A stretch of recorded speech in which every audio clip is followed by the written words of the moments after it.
finally transitioned into a stable democracy.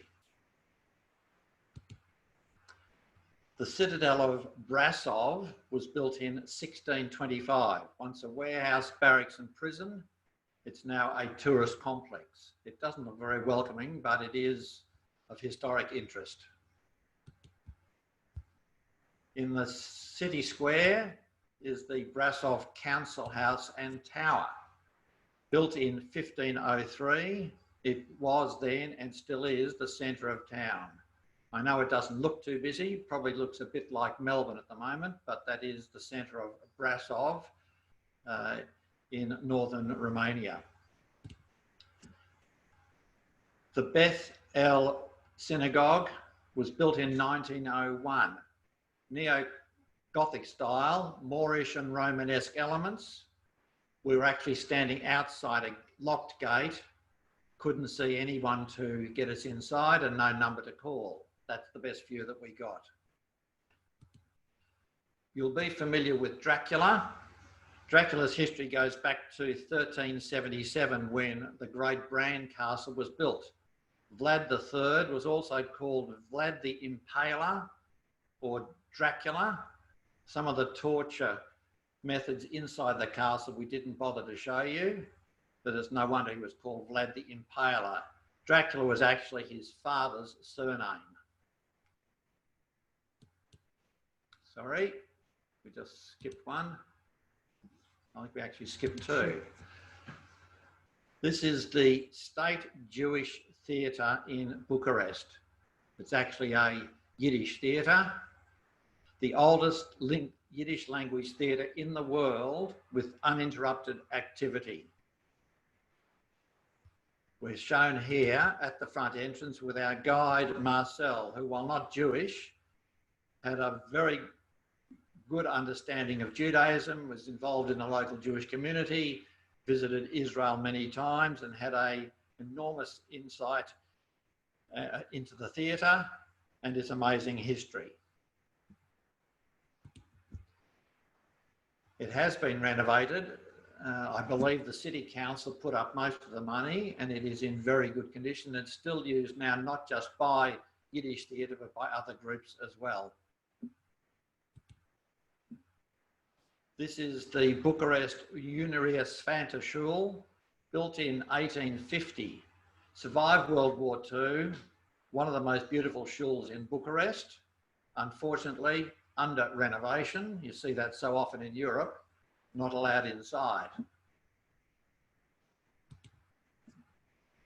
The Coral Shule was built in 1857, said to be a copy of Vienna's Leopoldstadt Tempelgasse Great Synagogue. Apparently most impressive inside. We say apparently, doors are locked, you can't get in. Very unfortunate, you're quite right, Ronnie. It's disappointing when you can see beautiful buildings, especially ones that relate to your own religion, that you can't get inside. We're moving a little bit southwest. Prior to the First World War, Albania was variously controlled by the Romans, the Bulgarians, the Venetians, the Serbians, the Greeks, the Ottomans, anyone other than themselves. Became independent in 1912. During the Second World War, occupied by the Italians. You'll see how close the foot of the heel of Italy actually is to it. It's almost spitting distance. You can actually see it. You can actually see Italy from the west coast of Albania.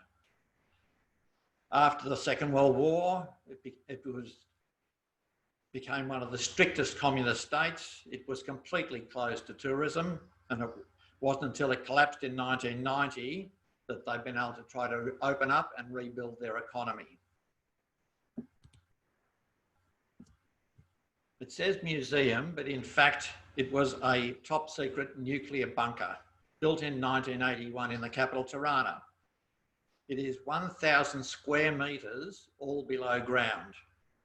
2.4 metre thick reinforced walls to shelter the elite, the police, the Interior Ministry staff, forget about everybody else, against a potential nuclear attack. It is now an art and history museum. You actually go in the entrance where it says museum, and you exit where that building is in the far distance behind it.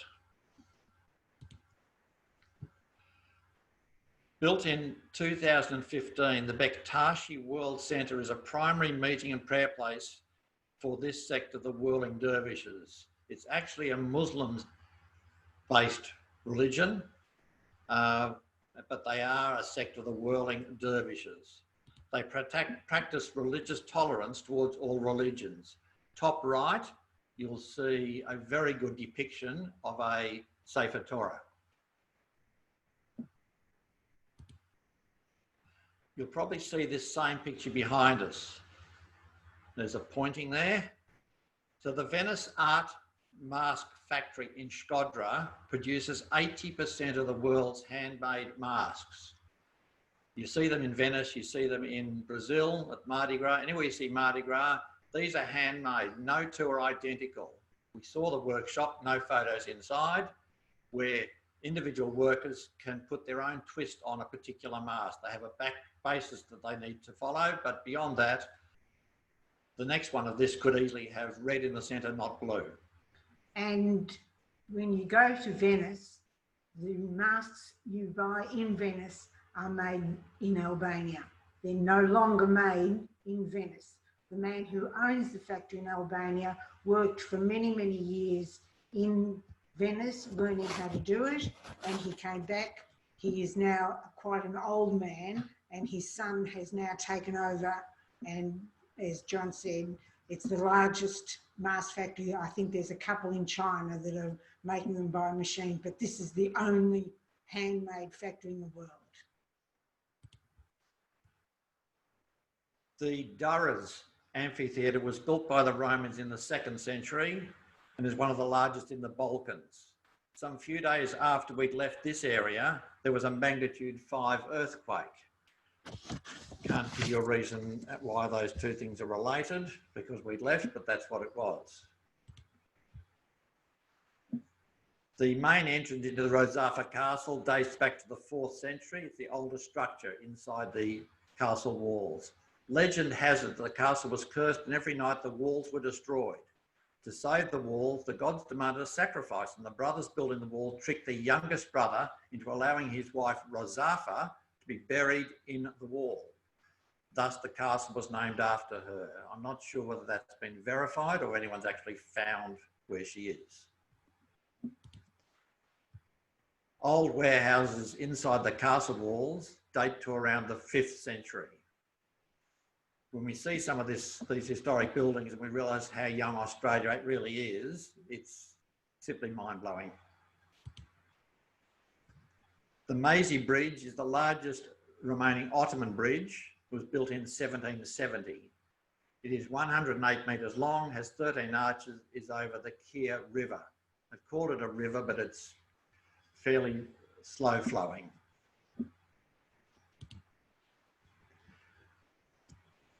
Not far from where we were staying, we had a view over the Lead Mosque.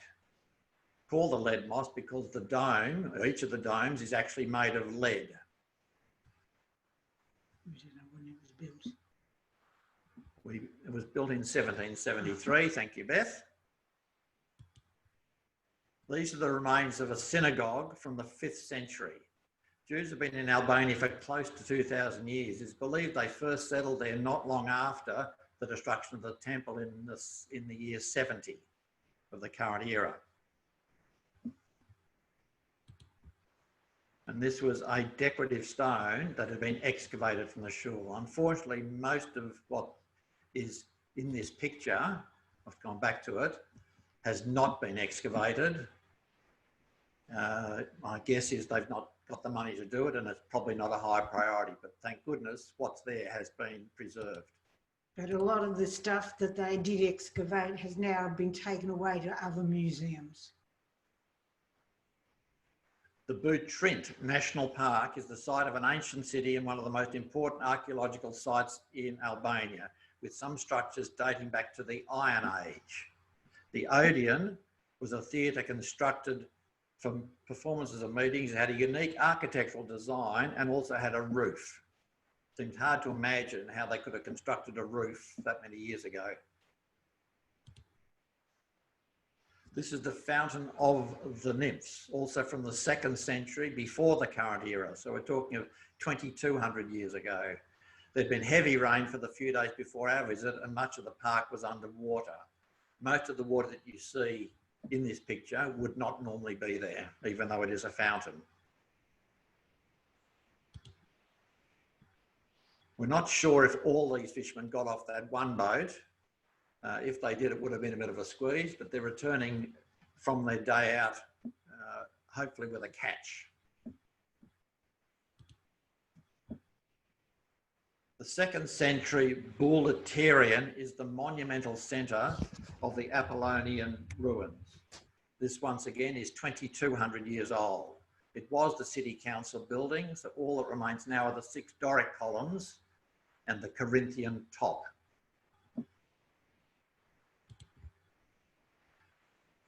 This was the entrance into a Cold War tunnel in Gorica, a giant bunker built deep under a castle for local authorities during a full-scale invasion that communist leader Enver Hoxha was so paranoid about. Built in the 1980s, 1960s, it has 80 rooms, could hold up to 300 people, had everything from a classroom to a law court.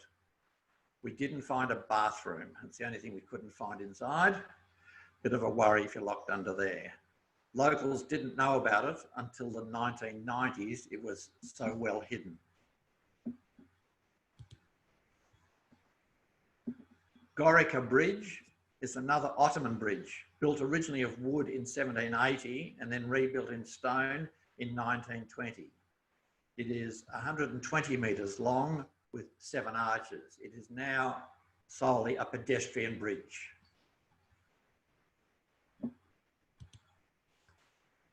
Our last night in Albania, we came across this hotel. We had a booking at a hotel and we came across this building that appeared to be under construction. It was originally the Albania University based in Beirut. A wealthy businessman bought the university and was renovating it into a hotel. Got a 5-star next to the name Hotel Colombo. From the appearances, it is 5-star. Time will tell whether 5-star guests stay there. The official opening was a few days after we'd left, but we spent one night in one of the finished rooms.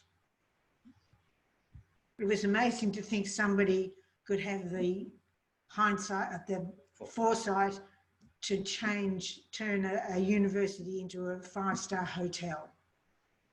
Right up at the dome, at the very top where you see the dome, that's where the library is, and they're in the process, that wasn't finished. In process of leaving that as a library and a reading room, but it attracts a lot of natural light and was very beautifully finished. We're now going to head southwest to Madagascar, Reunion and Mauritius. Madagascar is actually the world's 4th largest island, almost 3 times the size of Great Britain. It's about 250 kilometres off the coast of Mozambique. Reunion is about half the size of Fraser Island, which is just to its east, and a bit further east is Mauritius. It's about the same size as Fraser Island. Our first stop was on Mauritius. This is called the 7 coloured earth dunes. Up to 15 metres thick, contain traces of ancient activity of geoclimatic events. Basalt from the immediate period lava flow, they say immediate, we're talking of 3 million years ago, has been leached by hot, humid weather, leaving iron and aluminium oxides, which repel each other and gather in beautiful stripes. You can actually see the stripe. They're quite well delineated, the different colours. Ferric oxide, red to brown, aluminium, blue to violet. Basalt has depleted the soil of nutrients, so no plants can grow on the dunes. So, and they spread over quite an area. It's probably 50 or 100 metres, I think that area was. These 2 little guys were looking for food while we were sitting having lunch. It's a red whiskered bulbul. I think you can see the whiskers just down under here somewhere. Or maybe they mean the whiskers on the top.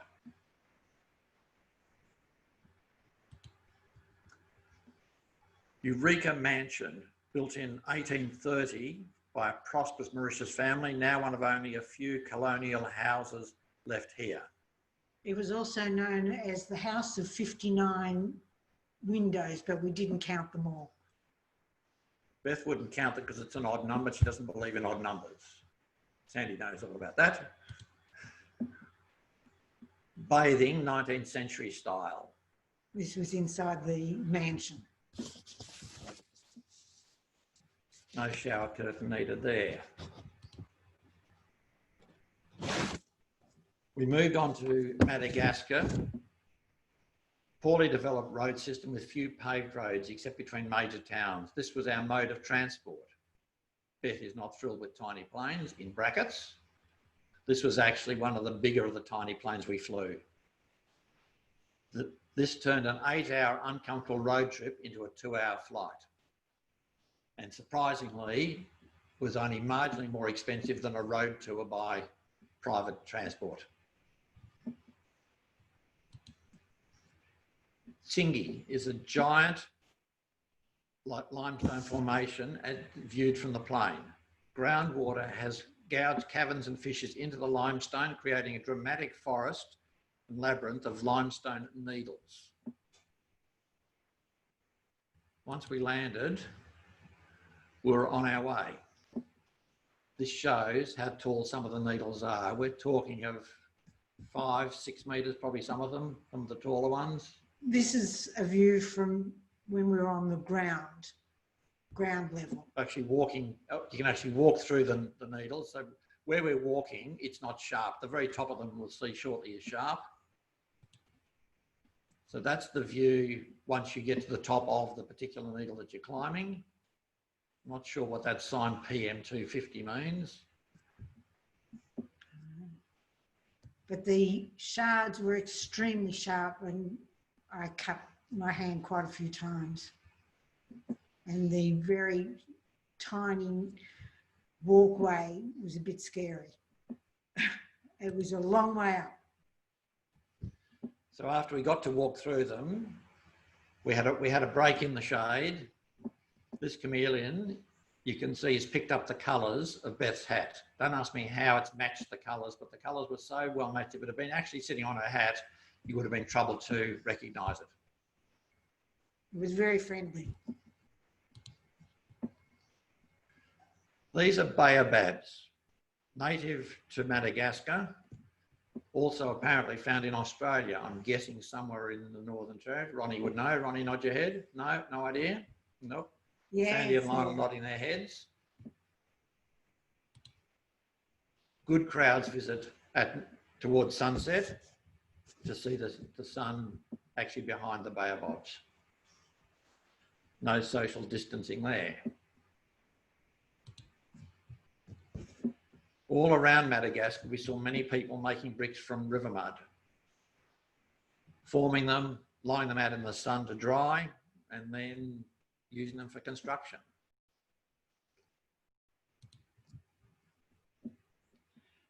This tiny frog is actually a member of the micro frog family. It was about 2 inches long. But the guides were very, very good. They come out with their torches and they're very, very quick to find things. We would never have found them, but the guides were very good with their torches and knew what they were looking for. I think we've lost. No, it's... I was looking at the other nighttime one. This is a mother and baby, ringtail. Some of these two were some of about 12 that used to join us every day for meals. Breakfast, lunch and dinner, they'd be sitting right at your feet looking for scraps. You leave the table, they're on the table. And gone is your food. Frequently on the table behind the bar. They were kept out of the kitchen, about the only place they were kept out of.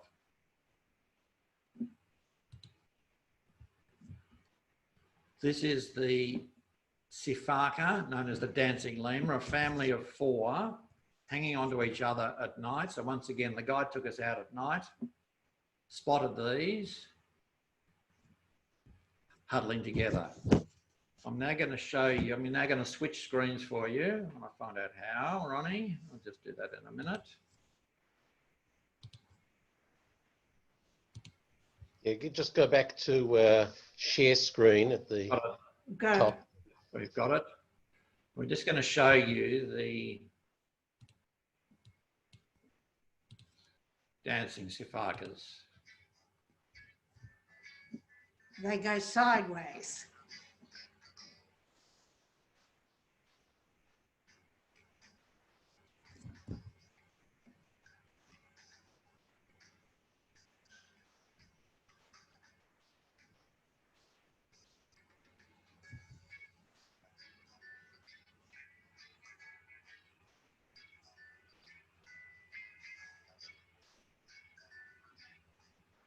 Goodbye.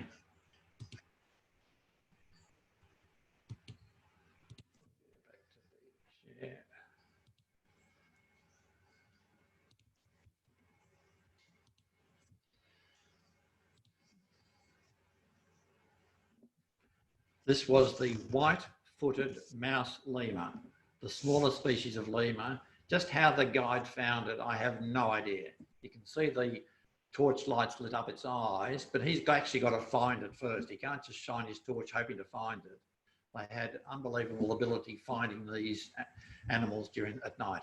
Again, it was only a couple of inches long. This is what's known as a spider tortoise, smallest species of tortoise.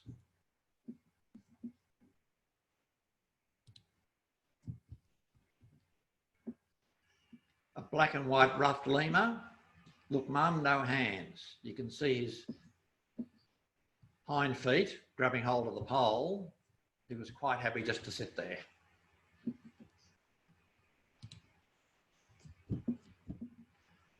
These are two very friendly black and white ruffed lemurs. They were actually after the bananas. The guide had a bag of bananas and really all they wanted were the bananas. They weren't interested in us particularly. We just happened to be near the bananas.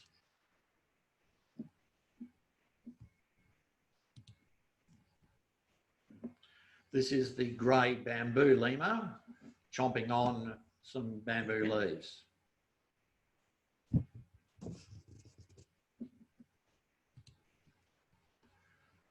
Once again, how the guide found this chameleon in its green phase, I have no idea. It's aiming to be blended in with the surroundings and it's done a really good job.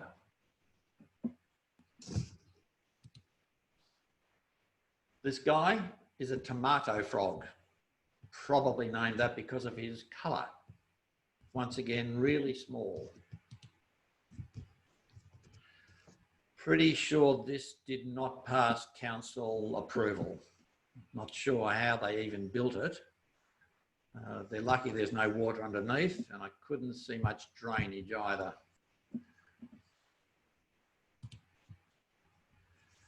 After leaving Madagascar, we took a short flight to Reunion Island and a helicopter flight over the island because it's so small. This is a huge volcanic crater.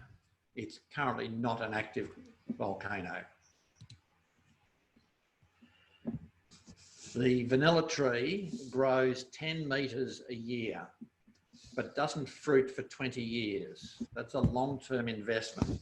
And then it only fruits for one day.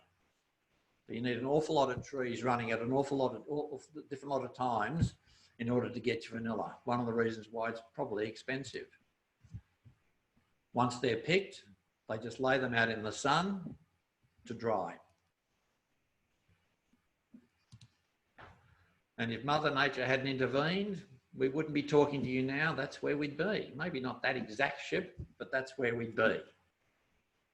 Ronnie, I think we're done.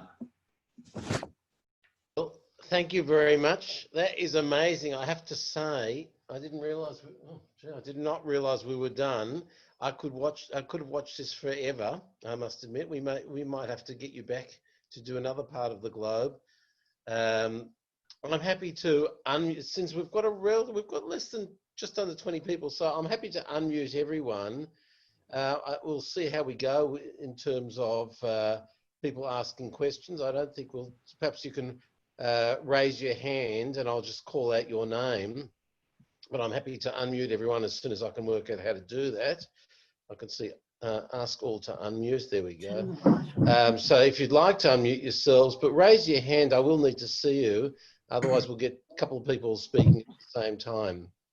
So would anyone like to ask John or Beth any questions?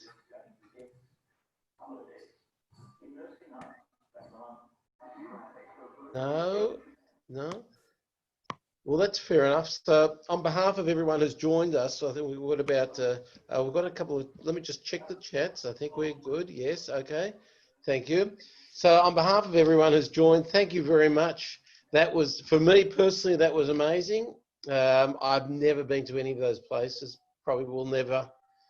But I've now vicariously visited some places that look like an amazing way to amazing places around the world.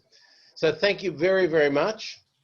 As I've said before, please try to stay ahead of what we're doing via either our Facebook page or our newsletter. If I can, I'd like to organise these to be weekly from now on, keep the momentum up, but they will be at the new time of 11 to 11:30 so that we can get participants from the aged care homes. So on behalf of everyone here, thank you very much. Ronnie. Thank you for your participation. It was a great experience for me. Ronnie. Yes. Just need to put a plug in for the silent auction and the trivia night. Still a few places left for trivia. Yeah. Oh, yes. We've got two things actually. So you're close to that limit. So in today's newsletter, we actually have an article that reminds people how to sign up, but that'll have to be the last few people to sign up. That's in about 10 days' time, I think, John. That's Sunday week. Yes. And the silent auction is unrelated in as much as anyone can join the silent auction. I noticed someone's already bought one, at least one of the items been bought out, right, which you can do. But anyone could sign up to the silent auction and start bidding. There is a buy now, I think, on every item. And as I said, someone's already used that for at least one of the items. So that'll be in today's newsletter as well, coming out shortly to a computer near you. And then certainly sign up and put in a bid for some fantastic things. I noticed, John, there are also some vouchers there. So Woolworths vouchers, I think one of those is already gone, but Woolworths vouchers. There's also a large voucher, I think, for luxury escapes, which can be used within how long? 18 months? 18 months. Hopefully we're out of lockdown in 18 months. So there you go. Yeah, so go for it. Put in your bids on those. It all helps. And a great thanks to you too as well for that, but it certainly helps the Shule keep things going. So thank you very much to everyone. Thank you. Thank you. Thanks for participating. Thank you. See you later. John and Beth, wonderful. Thank you. Thank you. Enjoyed it. It was Thank Do great. it again. Thanks. Do it Very again. Enjoyed the virtual travel. Bye. Bye. Bye.